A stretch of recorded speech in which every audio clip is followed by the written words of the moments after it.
couple of weeks ago, I went ahead and showed you some of the things I got in the mail, one of which was the Snailways Bus Terminal that was made by Lunde Studios up in Arkansas. And what I'm going to do in this video is show you a fairly quick assembly of the building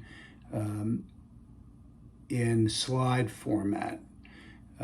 I just took pictures during the time that I was putting the thing together, and then we'll show you at the end what it looks like. But it was a very well done resin kit.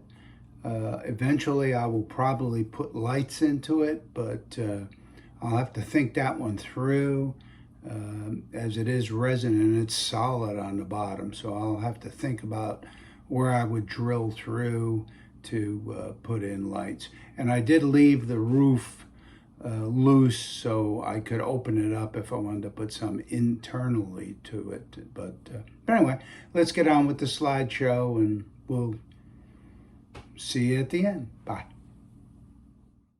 This is the box that the resin kit comes in, and you'll notice there's a price down on the side of $64.95. I did not pay that.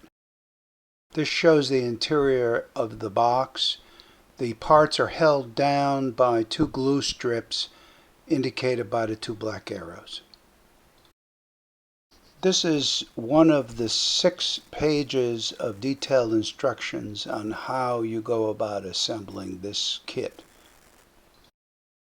This picture shows the external walls having been glued down and assembled to the base. This picture shows the door and window sections having been attached to the exterior walls. They are the blue sections noted on the side and the back wall.